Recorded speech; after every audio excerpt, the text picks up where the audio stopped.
Why would a mouse ever vote for a cat? Hello and welcome back to Politics for Beginners. My name is Clinton. That question was posed by Saskatchewan's own Tommy Douglas.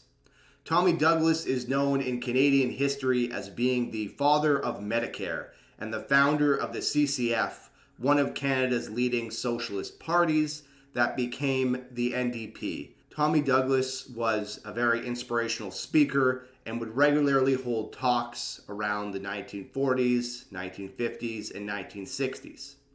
One of his more popular tales is known as Mouseland.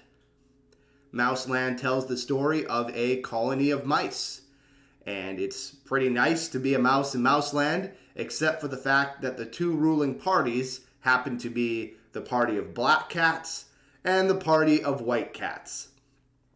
Tommy Douglas says that there was nothing really inherently wrong about the black cat, white cat system, except for the fact that these cats made laws for cats. And laws that are good for cats are rarely good for mice. The examples he gave was that mouse holes had to be a certain size so that a cat paw could easily fit in. Also, mice could only travel at certain speeds so that a cat wouldn't have to break a sweat in order to catch its breakfast. You see, when you have cats ruling mice, it's a very easy metaphor for us humans to understand that you have a predator-prey relationship. And that was the exact metaphor that Tommy Douglas was trying to drive home.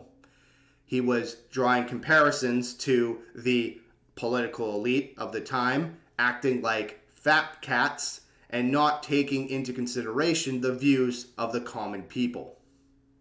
What was the solution that Tommy Douglas came to? He said that one day, one very smart little mouse stood up and said, "Hey, why don't we actually elect a mouse to represent us?"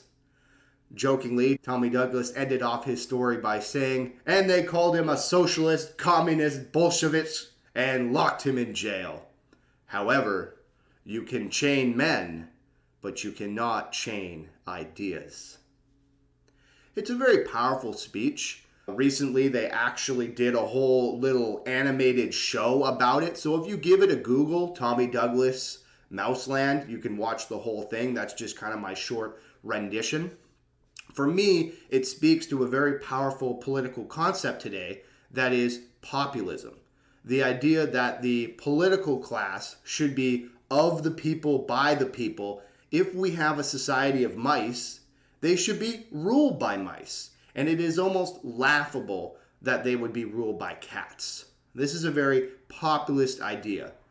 Now, Tommy Douglas was a quote-unquote socialist and somebody of the left.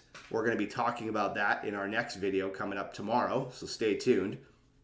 But we've seen candidates on the right and candidates on the left use this populist message. The two biggest ones in modern history would have to be Bernie Sanders and Donald Trump. People who could not be further apart on the political spectrum, yet the one thing that they have in common would be this populist message, that the people matter. So that's just a fun little story for you guys today. I hope you enjoy these little glimpses into the past, because I do believe that history can show us a lot, especially these old stories can tell us a lot about our current politics. My name is Clinton. Thank you for listening. I'll see you in the next video.